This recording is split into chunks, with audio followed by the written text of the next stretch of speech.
Okay, we're on day 6, which is simply entitled Non-Verbal. In the last video, you learned about a professional psychologist's research that indicated 4 trouble areas that lead to divorce, but not all communication, as you know, is verbal. In fact, most communication is non-verbal, conveyed through tone, body language, eye contact, and other context-dependent behavior. If you focus on improving your communication patterns with only the words you use, you'll be missing more than half the picture. So this video lesson is about non-verbal ways that you can make a conversation go better. And here's the first one. Uh-oh. Guilty. Put away your phone.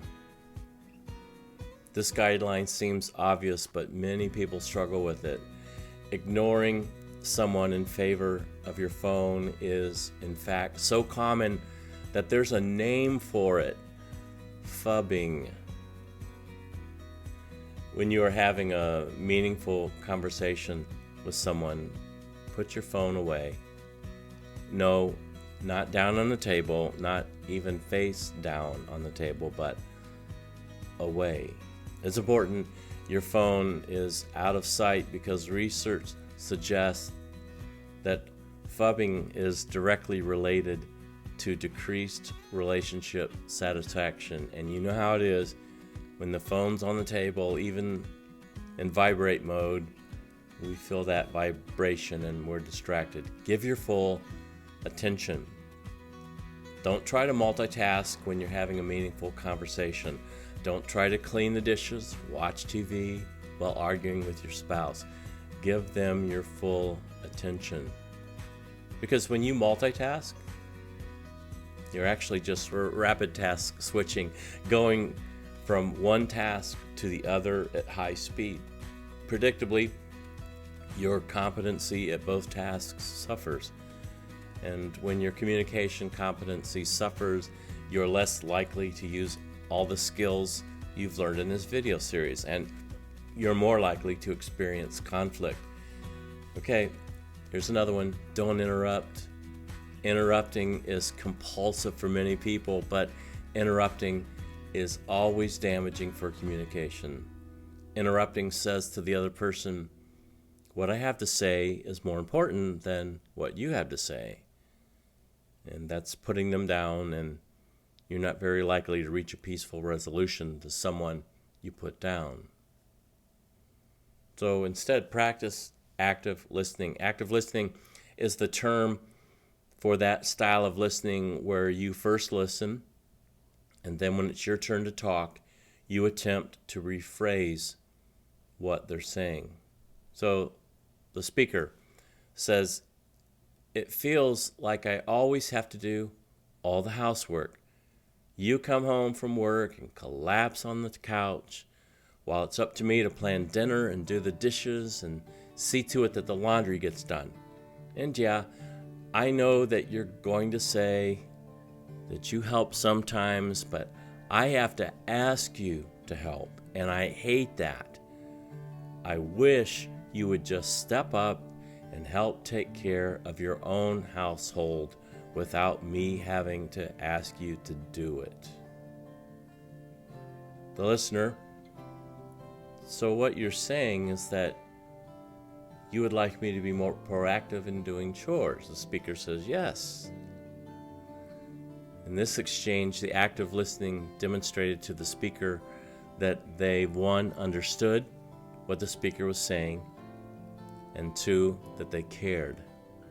Psychologists often remark that it is important not only that someone is heard, but that someone feels heard as well.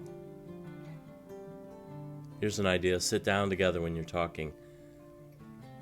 It's a psychological reality that what we do with our bodies affects our mood. When standing, somehow the energy is increased, it's higher. And then when someone sits, their energy drops, and conflict requires a lot of energy, so it's less likely to happen when your energy levels are lower. like when you're sitting. Here's another thought. If they get loud, you soften your voice. Raising one's voice or yelling is another thing that many of us instinctively do during a conflict. But the Bible actually says, don't yell at one another or curse each other or ever be rude. Our goal is to keep our voice mild, even if the other person starts to yell. Matching their voice level just pours gas on the fire. Another idea is this: make good eye contact.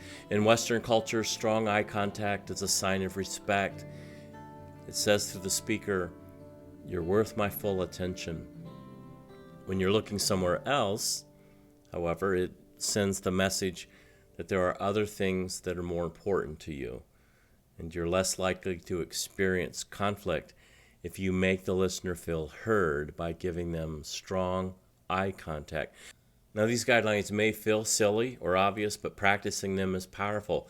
The same sentence, "I feel upset that you haven't done the dishes," can be interpreted as a positive request for help or condescending criticism, purely based on the tone and body language accompanying the statement. For anyone seeking to improve their communication, these nonverbal cues are just as important as the language you use. So here's the questions. Do you fub, multitask, interrupt? Do you really listen? Do you sit down when communicating? Do you raise your voice? Do you make good eye contact? So I'd like you to watch this video again and take note of the things that stand out to you and discuss them with your partner if possible. Now, next we'll be learning about some other communication no-nos. Thanks again for joining me, and I'll see you in the next video.